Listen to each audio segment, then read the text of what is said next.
The Ugandan security forces have unalived two people who are believed to be terrorists. They were just about to detonate themselves in an event that's celebrated by Christians. Absolutely insane. And then we're going to go to Nigeria, where something very interesting is happening. Did you know that Nigeria is the worst country where you want to give birth? We're going to find out about that. What's up, everybody? I hope you're doing good. It's a beautiful day. Thank you very much for stopping by. You appreciate it. It's always a good pleasure, when I say hi and you clap your hand. You get my coffee, me like that. I want you, by the time your son watches you in the lounge and his mom asks, where's daddy? He's watching that What's Up Everybody show. He's picking my coffee, It feels good. Thank you very much for coming back. YouTube said a lot of you guys watch us, but you're not subscribed. Why are you not subscribed again? Please? I want to know why you're not subscribed. Of course you need to be here, okay? We want you here. We like you here. This is family, okay? Here we talk about everything. We talk about each other. Sometimes it sounds like we're bashing each other, but it's okay, provided that we get better. That's the goal. There's no hate here, okay? We're not going to be stopped from speaking. Sometimes it feels very sharp, like a knife, but the goal is to heal. I mean, if a wound is rotting, what do? What does the doctor do? He's going to move it in a way that it starts bleeding before he applies anything. You can't say, doctor, just cover it. I see maggots coming out of it, but just cover. No, brother. There's no love right there. Anyway, let's get started. The Ugandan army, described as armed terrorists, have been unalived in the capital, Kampala, and the country marks Martyr Day. Martyr, people that die for a cause. We're going to find out about that. These people were Christian. It's a Christian celebration to commemorate the faithful who died in the 19th century. We're going to talk about that story. So Christians in Uganda celebrate a very important event. They call the Martyrs' Day. Now, this is an interesting event. We're going to talk about the story about that. And within that frame, as the Christians of Uganda were gathering to go do that, terrorist bunch came with a suicide bomb, attitude. And the goal was to explode and unalive other Africans for some belief that they had. It was an issue of intelligence, which was surveilling criminally intended elements who wanted to disrupt worshipping at this site. So as a result, our deployment was too high, the surveillance was too high. They thought they were going to get any advantage of fulfilling their mission, only to be put out of action by our security. I don't know what reward they're going to get from unaliving other people. I don't get that. Look, you can practice whatever religion you like, but I don't understand the religion that pushes you to go and unalive other people from their religion. Like, why can't you just matter and mind your own religion? Why doesn't your God just mind his own self? Like, if he's God, why does he worry about fake gods? Like, shouldn't he just focus on him? Doesn't he know that the other fake God is just fake God and they don't mean nothing? Or that God has issue with ego? Even the fake God that doesn't exist, get those people killed for him to be happy. I don't get that. I'm sorry you triggered, but I gotta tell you the truth. It makes no sense. I mean, if I already know I'm the boss, I don't mind those little people that sell cigarettes in the corner. With all due respect, dude, you can sell your cigarette. I'm the boss here because I know I'm the boss. Unless I feel like I've been lying to everybody. The cigarette guy is doing good now with the cigarette money he's been collecting. Now he's bought a car and I don't have any car. Or the car has been borrowing. I've been borrowing for the past couple of months. The owner has asked for it. Now people are looking at me like, but we thought you were the boss. How come you don't have a car? But this cigarette guy seemed to have a car of his own because it's parked here every single day. Your car shows sporadically. Sometimes it's there, sometimes it's not. Then I'm going to have an issue and trying to push him around. But if I already know I got money, like, well, I don't get that religion that will ask you to go unalive other people so your God will love you. How about you go love them so they can follow your God? Look, I believe people's religion based on how they behave themselves. I don't want you to come preach me who your God is. I don't care. I really don't. Your God should be reflected in your face. When I look at you, I see the kindness, the love, the friendliness. I'm like, I want to be like you. What's your secret? That's what I want. I don't want you to come, you must believe. Get out of my face. So what happened, fellas, is Colonel Magezi say that it was believed the two people were linked to the Allied Democratic Forces, the ADF, which is affiliated to Islamic State.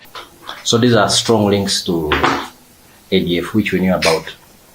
And in relation to today's event, intelligence was aware that the ADF was planning to attack worshippers and pilgrims on this day. In fact, 2 days ago, we arrested a suspect who is in custody right now, and he gave us very useful information. Now, why is this a worry? Because Uganda has historically faced threats from the group. So they've done some negative things in the past.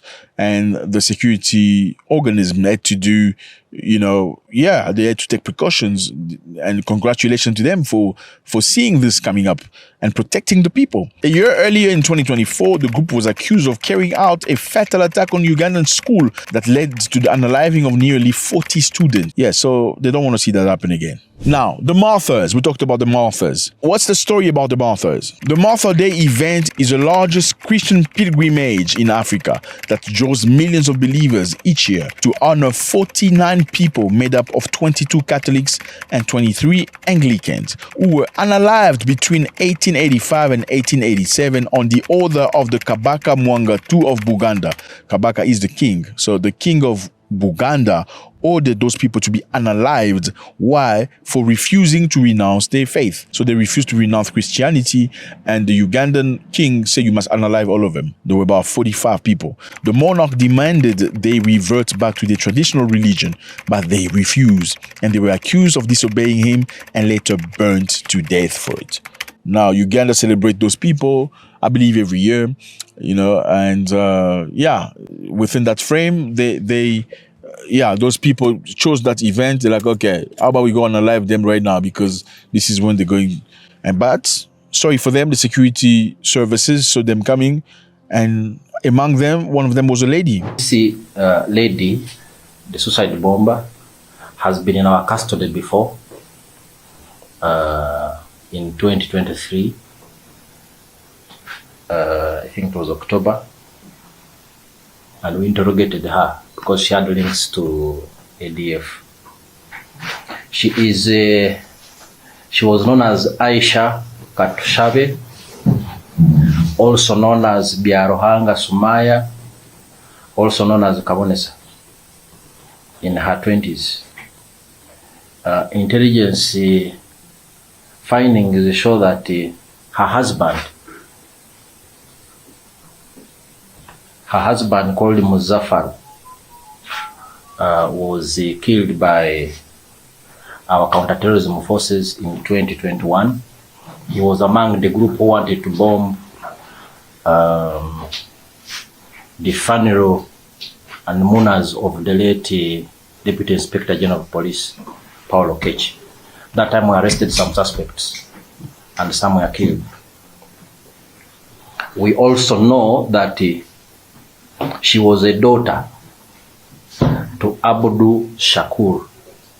Abdu Shakur is the suicide bomber who blew himself at the Central Police Station in Kampala in 2021. Like, I don't understand. Like I said, I don't understand. How about you start a campaign and go and preach people? Like, what's a campaign? I don't know if God is in there, man. Anyway, we're going to Nigeria. Now, in Nigeria, we have a beautiful, interesting story here. In order for me to be accurate, I'm going to read, because I don't want it to sound like it's coming from my mouth. Okay, so in Nigeria, there's a story that's very interesting. You can go find out about that. We put the link down so you can go read yourself. I'm going to start from the middle. I'm not reading the entire article because it's too much. Now, there's a story of a lady here, okay? They say Nigeria is the worst place for you to go give birth. It's the worst place in the world. Do you believe that? Let's find out. They say at age 24, Nafisa Salahu was in danger of becoming just another statistic in Nigeria, where a woman dies giving birth every 7 minutes on average. Every 7 minutes a woman dies of giving birth. That's heavy. Let's continue. Going into labor during a doctor's strike meant that despite being in the hospital, there was no expert help on hand once a complication emerged. Her baby's head was stuck and she was told to lie still during labor, which lasted 3 days. Eventually, a cesarean was recommended and a doctor was located who was prepared to carry it out. She said, I thank God because I was almost dying and I had no strength left and I had nothing left. She survived, but tragically a baby died. 11 years on, she had gone back to the hospital to give birth several times and takes a fatalistic attitude. I knew each time I was between life and death, but I was no longer afraid, she said. Mr. Salahu experience is not unusual. Nigeria is the world's most dangerous nation in which to give birth, according to the most recent UN estimate for the country, compared from 2023 figures. 1 in 100 women die in labor or in the following days. That puts it at the top of the league table no country wants to head. In 2023, Nigeria accounted for well over a quarter, 29% of all maternal death worldwide. A quarter of all maternal death in the world, in Nigeria alone. Crazy. Maybe because there's too many people in Nigeria. Anyway, let's continue. The frustration for many of that, a large number of the death from things like bleeding after childbirth are preventable. The doctors need blood, a brother Henry Ede remembers. The blood they had wasn't enough. They were running around. Losing my sister and my friend is nothing I would wish for an enemy. The pain is unbearable. Among other common causes of maternal death are obstructed labor, high blood pressure, and unsafe abortions. Nigeria's very high maternal mortality rate is the result of a combination of a number of factors. Poor health infrastructure, shortage of medics, costly treatment that many cannot afford, cultural practices that can lead to some distrusting medical professionals and insecurity. Now, fellas, there's a lot to read here, okay? Why is Nigeria at this level? Okay, Nigeria is a giant of Africa. Okay, there are many problems. The other problem is say many healthcare facilities lack the basic equipment supply and trained personnel, making it difficult to provide quality service. It's very sad to see that. I mean, a country that's got so much oil and lithium. You need lithium, to have electric cars, cell phones, computers, missiles, radars. You need a lot of it. Nigeria has a lot of oil. Why isn't the oil in Nigeria helping Nigerians curb this kind of situation? Why? Because the focus is on the wrong thing. You don't want one person to have monopoly because he's going to be monopole. Why would he become monopole? How do you know he's going to be monopolistic? Because he's just like you. Because you know him. You understand. You see the flaws. You know he's just like you. So maybe it's not him. Maybe it's the system that needs to be changed. I don't know what it is. Whether it's education system, a social learning, whatever that is. How do you know he's going to be monopole? Because Aliko Dangote wanted to do something. He wanted to create his own refinery, which will help Nigerians buy oil at a very cheap price, make life easy. Many perhaps don't know, but if the oil price goes down, the price of many things go down. If the oil price go up, the price of everything goes up because everything needs to be transported. From food, drinks, everything, clothes, everything is going to be transported. So they need cars and oil and petrol and fuel, whatever you call it. Now, this Aliko Dangote, if he does things the way he does them, that will allow the country to spend less money in buying oil and acquiring these things. Now, my question is, Nigeria is the giant of Africa. It's the giant of what? Okay? The giant of what? People are being unalive in the north every single day. It's like people have gotten used to it. They don't even mind anymore. They don't count anymore. It's over. It's finished. They desensitized to that. Nigeria being the country where birth is the most dangerous in the world, that breaks my heart. That's not the reflection of the Nigerians we see in the street. We see them confident, strong, tall, big, moneyed, ideaed. There's no idea for this. No, this has to stop. You can call me all mumu you want. You mumu yourself because you're living in that mumulid situation, mumud area. It's wrong. You can understand why many Nigerians don't want to stay in Nigeria. They want to leave. I mean, how would you want to stay in the place where you give birth, you're going to die? You don't want to stay there. If you have some money, you want to go somewhere else. And you can also understand why some people feel like they shouldn't give you visas and let you in because, I mean, that's your country. That's what God gave you, or at least the British gave you, because they created Nigeria the way it is today. If you can't look after that, like, would you look after somebody else's place? I'm just saying, we feel for these people. I understand. I mean, there's 223 million human beings in Nigeria. What do you call the women that give birth? Well, yeah, shortage of them. Shortage of nurses. It's crazy, my brother. Okay? There is 121,000 midwives for a population of 223 million. 121,000 for 200 million people. It's not enough. You need to beg those people to go and study. Beg them, pay them incentive. You make a lot of babies. That's evident, right? I mean, how did you get to 223 million people? Because you make a lot of babies. Now, are you telling me the white man who doesn't like black people will say, well, because you make a lot of babies, you need to have a lot of death too? I mean, you don't want to give them that incentive to say, fix Nigeria. We want you to be the giant, but the giant in positivity. We want Nigeria to be the giant to success, the giant on TV, the giant in movies, the giant in petrol, the giant in lithium, not just the giant in Boko Haram.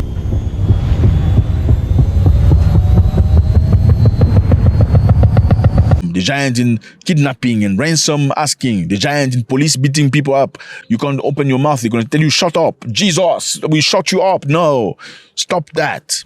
Let me know how you feel about this. It was a great pleasure. All respect. I know there's a lot of Nigerians that are working very hard to make things better, and we respect them, okay? We know in every country there are intelligent people and absolute stupid people. That's not limited to any country, okay? In any country. We also know that the government is trying its best. Last November, the Nigerian government launched a pilot phase of maternal mortality reduction in an innovation program. It's called Mia. I don't know why Mia, but that they're working hard. They're trying. They say we identify each pregnant woman. We know where she lives and support her through pregnancy, childbirth, and beyond. This is according to Dr. Senda Abubakar. So far, they've worked to 400,000 pregnant women in 6 states, and they have been found house-to-house survey, trying to find out where is the lady who put that thing inside of her.